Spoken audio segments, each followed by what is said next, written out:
Baik, pada video kali ini kita akan belajar tentang pemanasan global dengan judul video mengungkap pemanasan global dan dampaknya. Selanjutnya ada kompetensi dasar. Kompetensi dasarnya ada 3. Yang pertama yaitu menganalisis penyebab pemanasan global. Yang kedua yaitu mengidentifikasi dampak pemanasan global terhadap lingkungan. Yang ketiga atau yang terakhir yaitu menyusun strategi untuk mengurangi dampak pemanasan global. Yang pertama yang kita pelajari yaitu menganalisis penyebab terjadinya pemanasan global. Kalian akan diajak untuk belajar menggunakan siklus 5M untuk memahami masalah ini dan untuk mencari solusinya bersama-sama. Pada siklus pertama, kita akan memasuki tahap mengamati. Baik teman-teman, silahkan kalian simak video ini, yaitu mengenai kemunculan anglerfish di permukaan laut pada Laut Spanyol. Ikan anglerfish adalah salah satu spesies ikan laut dalam yang cukup populer. Namanya kembali disebut-sebut setelah peristiwa kemunculan ikan ini di permukaan air, dan itu adalah hal yang sangat tidak lazim. Nah, kira-kira pertanda apa yang dibawa oleh ikan anglerfish ini sehingga ia bisa muncul di permukaan air? Mari kita ikuti investigasi berikut ini. Laut dalam selalu menyimpan rahasia yang menakjubkan. Salah satu spesies yang tinggal di dalamnya adalah ikan angler, yang biasanya hidup di kedalaman 2000 meter di bawah permukaan laut. Ikan-ikan yang hidup di bawah permukaan laut ini biasanya mempunyai bentuk yang tidak biasa, bahkan cenderung menyeramkan. Hal ini terjadi karena mereka perlu beradaptasi dengan lingkungan bawah laut yang ekstrim.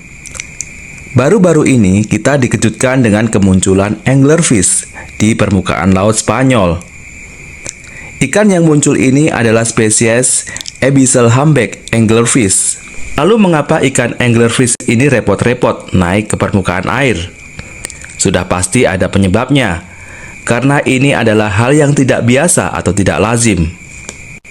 Sebenarnya berbagai spekulasi muncul terkait munculnya anglerfish ini di permukaan laut. Para peneliti rupanya juga tertarik untuk mempelajari hal yang tak lazim ini. Ikan angler akan segera mati apabila berenang di permukaan. Faktor lain yang menyebabkan ikan anglerfish ini berenang di permukaan adalah faktor lingkungan. Munculnya fenomena alam seperti misalnya El Niño, pergeseran arus laut, atau bahkan pencemaran laut bisa membuat ikan ini merasa tidak nyaman dan pada akhirnya mereka naik ke permukaan. Perubahan ekosistem laut juga bisa membuat ikan angler merasa tertekan.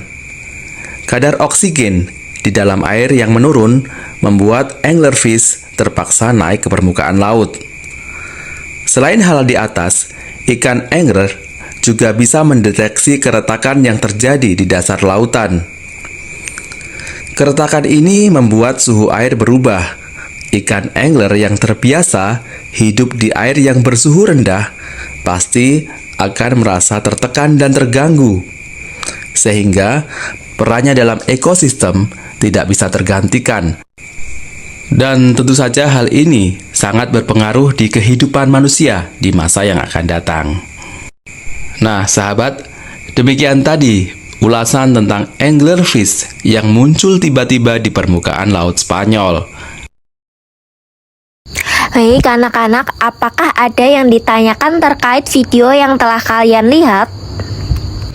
Jika tidak ada yang ditanyakan, maka kita akan melanjutkan pada siklus kedua, yaitu menanya.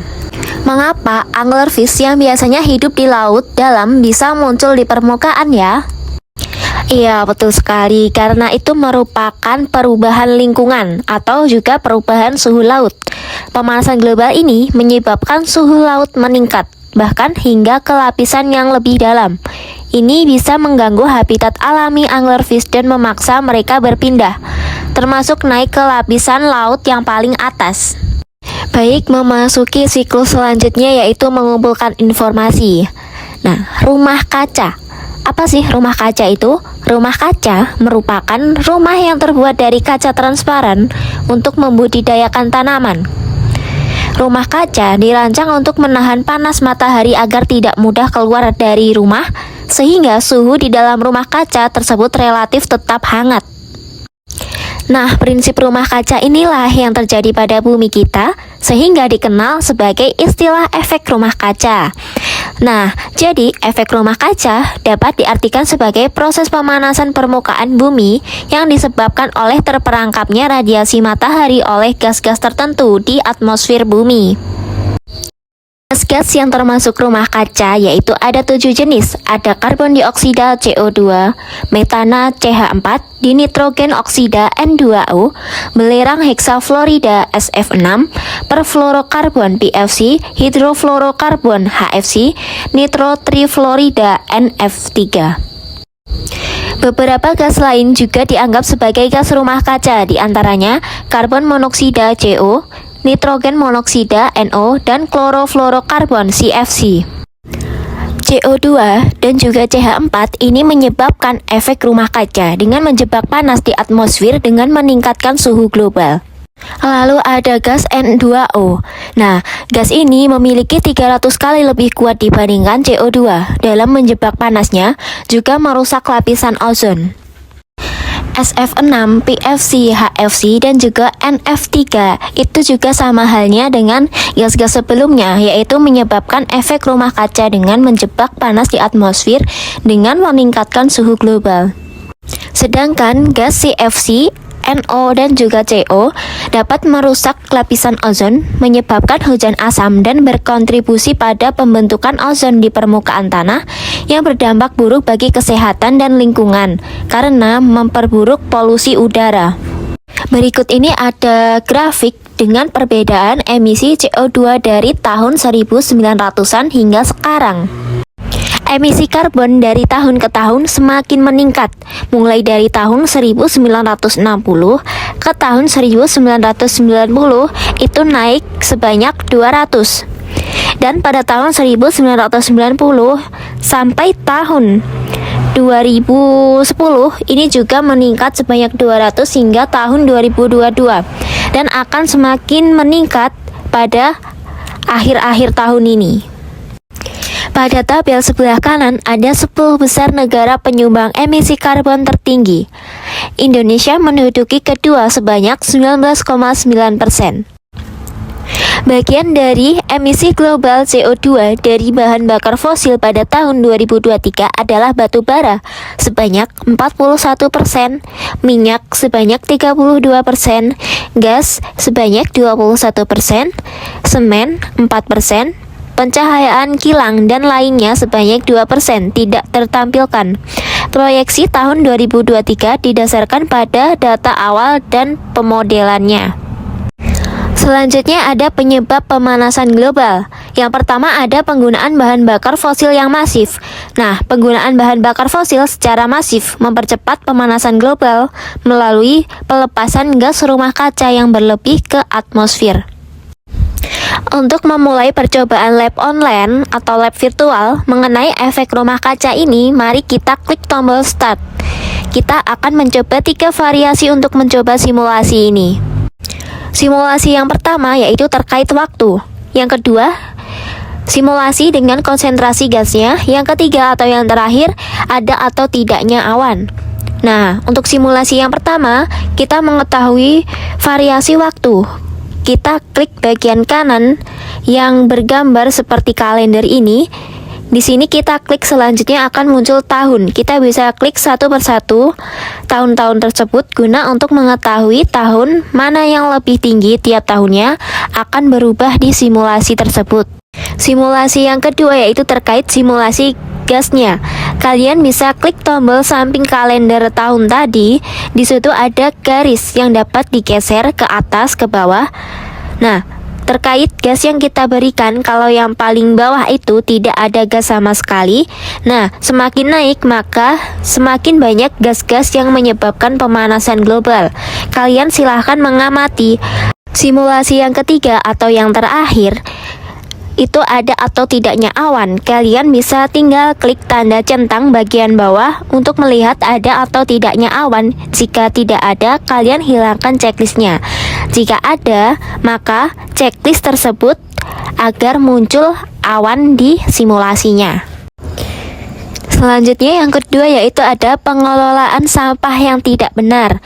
Nah teman-teman, pengelolaan sampah yang tidak benar menyebabkan pelepasan gas rumah kaca dalam jumlah besar, terutama metana dan CO2, sehingga memperburuk pemanasan global.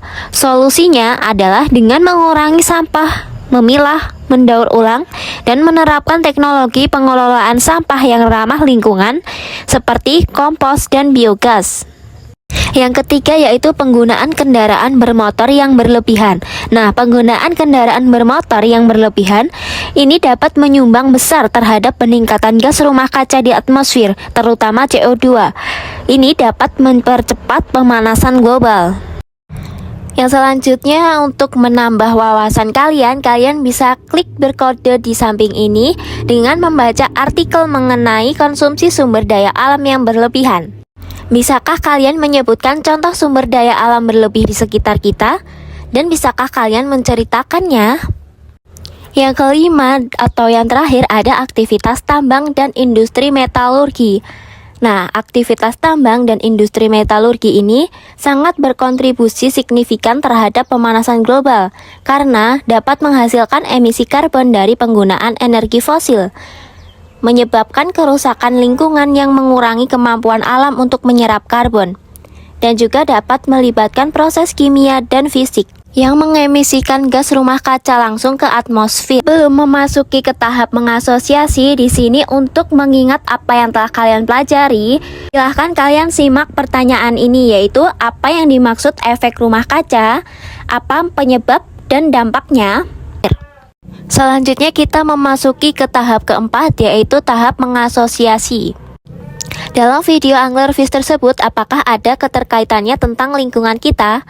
Apakah yang terjadi pada lingkungan kita? Nah, betul sekali teman-teman, kemunculan anglerfish disebabkan karena naiknya suhu permukaan bumi, yang mana habitat asli ikan tersebut berada di dasar laut, yang bersuhu dingin dan suhu tersebut berubah menjadi panas, sehingga ikan anglerfish keluar dari habitat aslinya.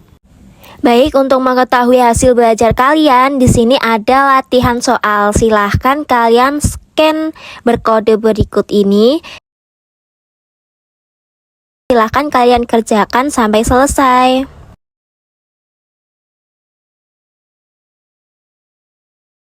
Tahap terakhir yaitu tahap mengomunikasikan,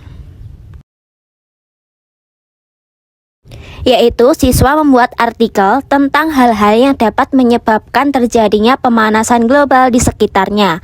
Lalu presentasikan sesuai kelompok artikel tersebut.